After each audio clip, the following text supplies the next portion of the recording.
এলাম আজকে দেখতে পরিবেশটা কেমন। দক্ষিণ চব্বিশ পরগনা থেকে এসেছি আমরা 3 জন। কেমন কি ইন্টারভিউ হচ্ছে একটু দেখতে এলাম জাস্ট। হ্যাঁ, প্রথম থেকে শুরু করছি। আজকে মিউট হয়ে গেছিল, আমার সুভাষ ভাই কল করেছিল, অনেকেই মেসেজ করছে, শাহেদ শফিউল্লাহ ও করছে, তো সেটা আমি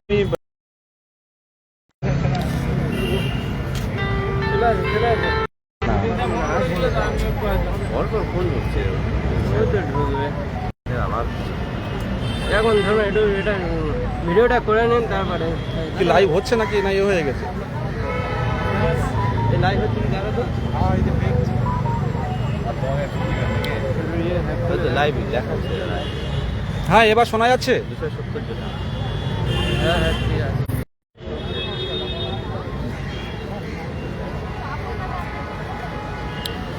হ্যাঁ, যেটা বলছিলাম আমরা এর আগেও বলেছি, আমাদের সুভাষ স্যারের সুভাষ স্যার কিন্তু অনেকবারই বলেছে যে বাংলা মিডিয়াম, আজকে সকালেও একটা ভিডিও ছেড়েছিলাম যে বাংলা মিডিয়াম আর ইংলিশ মিডিয়ামের ইন্টারভিউটা অনেকটাই আলাদা হবে।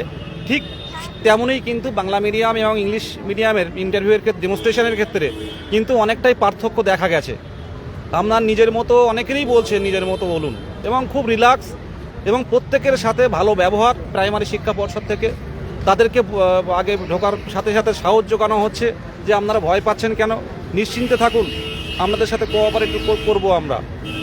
প্রত্যেকে হাসি মুখে কিন্তু বের হচ্ছে। খুব কম সময়ের মধ্যে কিন্তু ইন্টারভিউ ডেমনস্ট্রেশন কমপ্লিট হচ্ছে। আমার বেশ কয়েকজনের সাথে কথা হলো। তো আপনারা যেটা নিয়ে অনেকে ভয় পাচ্ছিলেন যে প্রত্যেকটা সাবজেক্টের হয়তো ডেমনস্ট্রেশন করতে হবে, আপাতত যে কয়েকটা ক্যান্ডিডেট, বেশ কয়েকজনের সাথে কথা হলো, তাদের কাছ থেকে অন্তত যে রিভিউটা পেলাম, সেই রিভিউয়ের পরিপ্রেক্ষিতেই বলতে চাইছি যে অনেকটাই হালকা। ইংলিশ মিডিয়ামে যে ভয়টা অনেকে বাইরে বেরিয়ে বলছিল যে আমরা স্যাটিসফাইড না, কিন্তু বাংলা মিডিয়ামে কিন্তু প্রত্যেকেই বাইরে বেরিয়ে কিন্তু বলছে যে এত পড়লাম, কিন্তু তো সেই অনুযায়ী হয়তো 2-4টে কোশ্চেনের মধ্যে, টেক্সট বুকের মধ্যে সেগুলো সীমাবদ্ধ ছিল।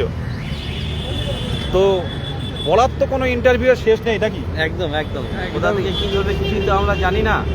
এবারে দেখা যাক কী হয়। তবে যতটুকু শুনলাম এ পর্যন্ত, যে সাবজেক্টের থেকে দেখলাম যে তাকে ইংলিশের স্টুডেন্ট ফার্স্ট অফিস তাকে ধরা হলো, এবং প্রথমে ঘাবড়ে গিয়েছিলেন, বলছে যে আমাদের সঙ্গে কোঅপারেট করছে, একটু ধরিয়ে দিলেন যারা বোর্ডে রয়েছেন।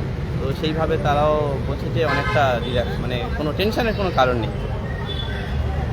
সকালেও বলেছিলাম যে আপনারা চাপ নেবেন না। আর সবচেয়ে বড় কথা, আমাদের গার্জেনরা যারা, মা বাবারা আসেন, তারাই কিন্তু অতিরিক্ত টেনশনে থাকেন। 23টা জেলার যারা আছেন, আপনাদের কাছে এই ভালো খবরটা দিচ্ছি। ইংলিশ মিডিয়াম দেখে অনেকেই ঘাবড়ে যাচ্ছিলেন যে কি, কোথায় না কি ধরবে।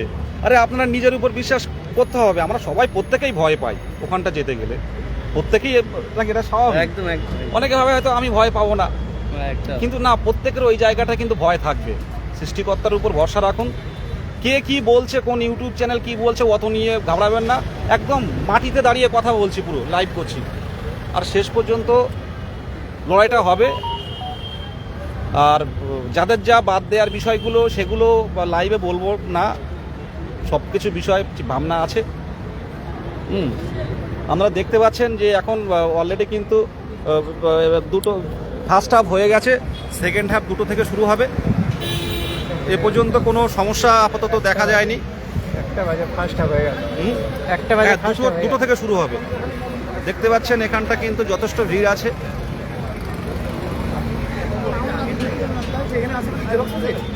আপনি জেরক্স দোকান খুঁজতে গেলে ইয়ে করবেন, এখান থেকে যান, ওই ঘুরে যেতে হবে। হ্যাঁ, ওই বাজারের মধ্যে জেরক্সের দোকান আছে। আচ্ছা, অনেকটা নাকি, অনেক দূরে? অনেকটা, মানে 1 কিলোমিটার হবে। এখান থেকে ধরে যান।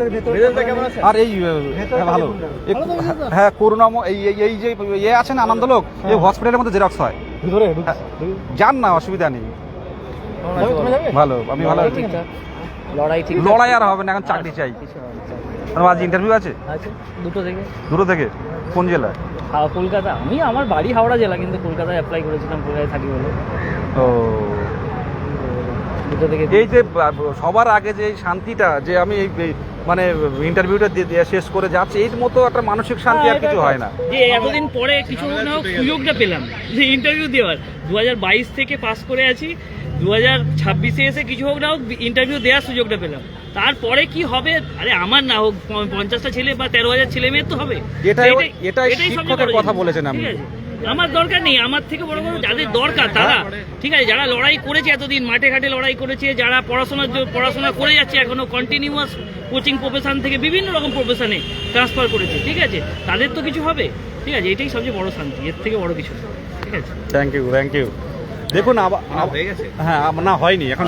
না না এখানে কোনো মানে যারা ইন্টারভিউ দেবে তারাই বলছে, আবারও বলছি, মোট 10টা টেবিল হয়েছে, মোট 250 জন করে একটা হাফে ডাকছে।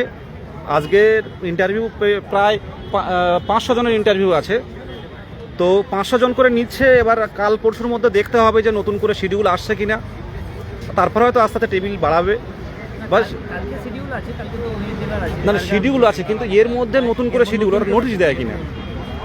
আর ডেমনস্ট্রেশনের ব্যাপারটা আবারও পরিষ্কার করছি, দাদা এই বাজারে জেরক্স আছে, বাজারে আর কোথাও পাবেন না। এখান থেকে বেরিয়ে যান, গিয়ে ওই দিকে চলে যান, হ্যাঁ, জিওলজিক্যাল সার্ভে অফ ইন্ডিয়ার পাশ দিয়ে ওখানে জেরক্স আছে, একদম বাজারের মধ্যে যান। হ্যাঁ হ্যাঁ, এইবার হচ্ছে এটা হচ্ছে, ওর পর 250, 500 হচ্ছে, এরপরে আরও 250 ডাকবে। আর ডেমনস্ট্রেশনের ব্যাপারটা আপনারা যারা জিজ্ঞাসা করছেন, দেখুন বই আপনার সাবজেক্টটা সম্পর্কে জানুন। আপনার যে সাবজেক্ট আছে সেই সম্পর্কে কিন্তু আপনার একটু স্বাভাবিক মানে জানুন, মানে খুব ডিপ না, প্রাথমিক জ্ঞানটা থাকার দরকার। আর দীর্ঘদিন আমরা বসে আছি, ইংলিশ অনার্স হোক বাংলা অনার্স হোক, দীর্ঘদিন পড়ার মাঝে আমরা বসে আছি, তো সেই জায়গায় ভালো আছেন? ভালো আছেন? ওই ইন্টারভিউ দিয়েছেন? না দেবেন বা বেস্ট অফ লাক। হ্যাঁ, থ্যাংক ইউ। তো মোটামুটি হচ্ছে।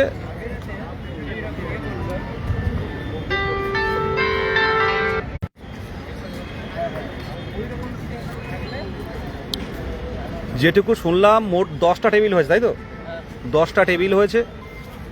এনআরএস ক্যান্ডিডেট যারা সঠিক কাগজপত্র যারা দেখাতে পারছে না তাদেরকে রিজেক্ট করা হচ্ছে। আর আদার্স কিছু বিষয় রয়েছে সেগুলো লক্ষ্য রাখছি আমি এসেছি সেই কারণে, মানে দীর্ঘদিনের এই জায়গাটা ধরে রেখেছি, মানে দীর্ঘদিন। কিন্তু এই ইন্টারভিউ বাংলা মিডিয়ামে প্রথম দিন মনে হলো, আজকে হাইকোর্টে যাব, তো প্রথম দিন মনে হলো পড়াশুনো তো নিজের করতেই হচ্ছে, সেইভাবে নিজের দিয়ে চেষ্টা করছি, তো মনে হলো একটু যাওয়ার দরকার। তো এখানে এসে খুব ভালো লাগছে যে যারা ইন্টারভিউ দিতে এসছে প্রায় প্রত্যেকেই কিন্তু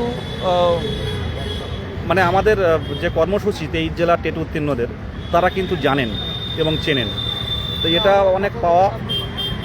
ভ্যাকান্সিটা বৃদ্ধি হলে আরও ভালো হতো, দেখা যাক শেষ পর্যন্ত কি হয়।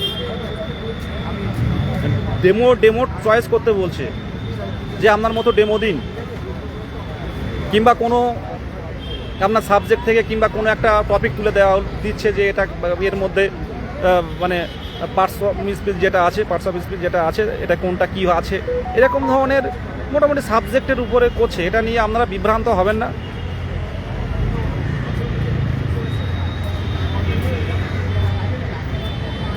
হ্যাঁ, ইন সার্ভিসের বিষয়টা দেখার জন্যই তো আসা। দেখা যাক আমাদের যে সাথে যে কথা দেওয়া হয়েছিল সেই কথাটা শেষ পর্যন্ত কি হয়। ইন্টারভিউ নিশা খাতুন বলছে কতক্ষণ নিচ্ছে, খুব কম টাইম ইন্টারভিউ নিচ্ছে, অনেকটাই কম টাইম, আপনারা অবাক হয়ে যাবেন। সেই টাইমটা অনেকে বলছে স্যার দাদা এত পড়াশোনা করলাম, কিন্তু সেখান থেকে কিন্তু সেই রকম কোশ্চেন কিন্তু ধরেনি, খুব কম টাইমের মধ্যে কিন্তু শেষ করে দিচ্ছে।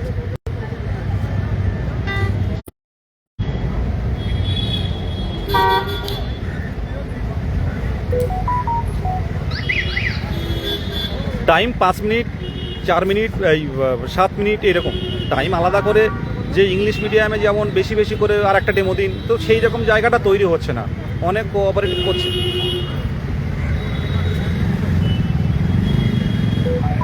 হ্যাঁ, ডেমো নিজের পছন্দ মতোই বলছে।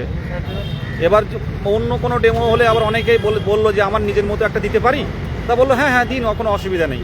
দেখুন যেটা শোনা সেটাই বলছি, নিজের মতোই হচ্ছে। 2017-14 নিয়োগ 2022 সালে যেটা হয়েছে ঠিক তেমনই কিন্তু ইন্টারভিউ চলছে। ফার্স্ট হাফে আপাতত হয়েছে, পরের হাফে কি হবে জানি না, নাকি? আমাদের অনেক পরিচিত সাইবুদ্দিন ভাই আছে, একবার গ্যাস নিয়ে এসেছিল, হ্যাঁ, একটা বেকার মেলায় গ্যাস নিয়ে এসেছিল, সেখানে রান্না বান্না হয়েছিল, চপ ভাজা হয়েছিল। তো এর মানুষগুলোর চাকরিটা কিন্তু দরকার আছে। আমাদের মানে আমাদের রনু ভাই খুব কাছের, সুদূর মুর্শিদাবাদ থেকে এসছে। হ্যাঁ, মুর্শিদাবাদ থেকে এসছে, সংসার বাড়ি পরিবার সব রেখে এখানে কম্পিটিটিভ পড়াশুনো করছেন। আমি আজকে একদম মনে প্রাণে চাই এই দুটো মানুষ যারা প্রথম থেকেই যারা এই বিভিন্নভাবে কর্মসূচি চালিয়ে গেছে তারা বেরিয়ে যাক, যোগ্য সম্মান পাক। ধন্যবাদ দাদা, আমরা চাই তুমি আমাদের সঙ্গে একসঙ্গে আমরা যেন সবাই চাকরি পাই। যারা আন্দোলন করেছিলাম, এতদিন সাথে ছিলাম, প্রত্যেকেই যেন আমরা 3 বছর রাস্তায় পড়ে থেকেছি আমরা। ওনারা একটু পরেই ইন্টারভিউ যাবে।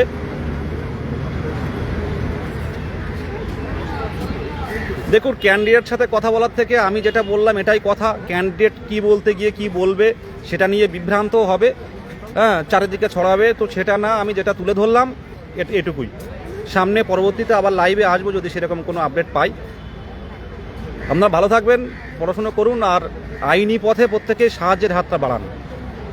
কারণ আপনারা জানেন যে যারা বাদ গেছিল 23-25 তারা কিন্তু ইতিমধ্যে ডিভিশন বেঞ্চে গেছে।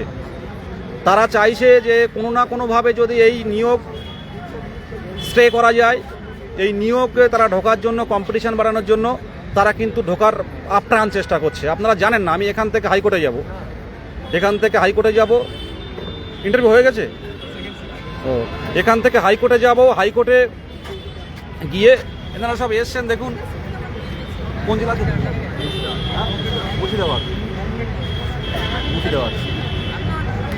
মুর্শিদাবাদ থেকে কলকাতায় এসছেন, অনেকটাই চাপ কমে যাবে আজকে ইন্টারভিউ দেওয়ার পর। কত আইডিয়া আছে কত ক্যান্ডিডেট দেবে ইন্টারভিউ? 500 টোটাল মিলে কলকাতা ডিস্ট্রিক্ট কত হবে ক্যান্ডিডেট? যদি প্রথম দিন আর কালকে একটু করে হবে তাহলে এই কত হতে পারে 700 দেখা যাক এখন। তো এই জায়গায় দাঁড়িয়ে কি বলছিলাম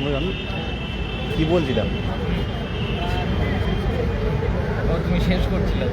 আপাতত শেষ করছি, আপনারা বিভ্রান্ত হবেন না। আমি যেটা মুখে বললাম, ডেমনস্ট্রেশন নিজের মতো দিচ্ছে, 2022 সালের নিয়োগের মতো হচ্ছে। এবং যেটা পাচ্ছে না, অনেকে জিজ্ঞাসা করছে যে স্যার আমি কি ডেমনস্ট্রেশনটা কি একটু চেঞ্জ করতে পারি, যেটা অন্য টপিকটা? তা ওনারা বলছেন হ্যাঁ, টপিক চেঞ্জ করতে পারেন। যার যা সাবজেক্ট প্রাথমিক জ্ঞানটা নিয়ে আসবেন, খুব কম সময়ের মধ্যে শেষ করছে। এখনও পর্যন্ত কারোর কাছে রিপোর্ট নেই যে 2টো ডেমো করতে দিয়েছে। সুন্দরভাবে সহযোগিতা করছে। প্রথমে গিয়েই টেবিলে আপনার সাথে ভালো ব্যবহার, আপনার সাথে হাসি খুশি কথা, যে আপনারা চাপ নিচ্ছেন কেন। সাবজেক্ট থেকে ধরছে, প্রাইমারি বই থেকে 2টো একটা কোশ্চেন করছে। কোশ্চেনের উপরেই মানে বইয়ের মধ্যেই মোটামুটি সীমাবদ্ধ আছে আমি যাদের সাথে কথা বললাম, এটুকুই। হ্যাঁ, যেটা বলছিলাম, ডিভিশনে গেছে 23-25 ডিভিশনে গেছে, মানে কিন্তু ওখানে হাইকোর্টে যাবে বলছিল। হ্যাঁ, এখান থেকে আমি হাইকোর্টে যাব। মোহিত আসছে, তো ডিভিশনে গেছে তারা ডিভিশনে গেছে আমাদের নিয়োগে আসার জন্য। দেখুন সামনের দিনে কি হবে। আপনারা অনেকে ইন্টারভিউ দিচ্ছেন বা অনেকে ইন্টারভিউ এসে গেছে বলে ভাবছেন কোনো আইনি পথে কোনো কিছু দরকার নেই। একটা কথা বলি, ইন্টারভিউয়ের প্যানেল প্রকাশের আগে পর্যন্ত যে কোনো মুহূর্তে যে কোনো কিছু ঘটে যেতে পারে। ভ্যাকান্সি তো বাড়ানোর চিন্তা অবশ্যই আমাদের থাকবে, সাথে সাথে এই যে কেসের বিষয়গুলো এগুলোও কিন্তু দেখতে হবে। আপনারা জানেন না, দিকে দিকে ক্যান্ডিডেট যত আপনি কম্পিটিশান যত হালকা করতে পারবেন তত কিন্তু আপনার জায়গাটা ঠিক হবে। আর তারপরে যদি দিনের শেষে যদি কিছু ভ্যাকান্সি বাড়ে, কেউ জানে না, হয়তো পরবর্তী নিয়োগে সবাই বলবে যে 2025 নিয়োগের ওরা ছিল অনেক লাকি। এই কথাটাও হয়তো বলতে পারে অনেকে। এই সময়টা কঠিন সময়, হয়তো যারা 26 সালে হোক, 27 সালে হোক, 28 সালে হোক যে নিয়োগ হবে, তারা কিন্তু বলতে পারে, এমন হতে পারে যে 2025 নিয়োগটা খুব হালকা ছিল। আইনি পথে আমাদের কিন্তু অনেকগুলো কেস কিন্তু চলবে, অনেকেই কিন্তু জানে বিষয়গুলো, যাদের সাথে আলোচনা হয়। আইনি পথে সাহায্য করুন। আমি সুভাষ স্যারকে বলবো অন্তত QR কোডটা এখানে শেয়ার করার জন্য, কারণ প্রত্যেকের সাহায্যের হাত না বাড়ালে কিন্তু কোনোভাবেই কিন্তু এই কম্পিটিশান কমানো যাবে না। চেষ্টা তো করতে পারি, থেমে গেলে কি হবে। দেখুন প্রত্যেকেই কিন্তু পড়াশোনা করছে, তার মধ্যেও কিন্তু আমরা হাইকোর্ট APC ভবনে আসছি। কী কারণে? ভ্যাকান্সি বাড়ানোর সাথে সাথে কিন্তু কম্পিটিশান কমানো। যারা বিভিন্নভাবে DLED করেছে, পরবর্তীতে টেট উত্তীর্ণ হয়ে পরে যারা DLED করেছে, তাদের বিরুদ্ধে নয়, তাদের যে এই যে বিষয়গুলো কিন্তু আমরা দেখব, কারোর বিরুদ্ধে যাচ্ছি না, এটুকুই। প্রত্যেকেই ফান্ডিং করে সাহায্য করুন, যে যেমন পারেন সাহায্য করুন, সামনের দিনে লড়াইটা দেখতে পারবেন। একটা দিন মনে পড়বে যে আজকে এই ইন্টারভিউ সাথে সাথে এই আইনি পদক্ষেপগুলো নেওয়া হয়েছিল বলে আজকে অনেকটাই কম্পিটিশন কমেছে এবং আমাদের চাকরিটা হয়েছে। এটা স্কুলে বসে হলেও ভাববেন। কেউ বেরোচ্ছে? দিদি চিন্তা করবেন না, চিন্তা করবেন না। দিদি হচ্ছে আমাদের সাথে অনেকবার এই বেকার মেলায় চপ ভেজে এসছেন। আজকে আমি চাই মন থেকে যে আপনি বেরিয়ে যান, ঠান্ডা মাথায় যান, হাসি খুশি যান, একদম চিন্তা করবেন না। যোগ্যতা অর্জন করেছেন, টেট পাস করেছেন, প্রশিক্ষণ নিয়েছেন, এখন যাচ্ছেন, ঠান্ডা মাথায় দিন, আমি পরে কথা বলছি। ঠিক আছে, প্রত্যেকে ভালো থাকুন। এই জায়গাটা প্রত্যেকেরই আসতে হবে, এখান থেকে প্রত্যেকেরই হেঁটে যেতে হবে, এখান থেকে প্রত্যেকেরই কিন্তু যেতে হবে। পরপর কিন্তু অনেকে ইন্টারভিউ দিয়ে কিন্তু আসছেন। যাই হোক, রাখলাম।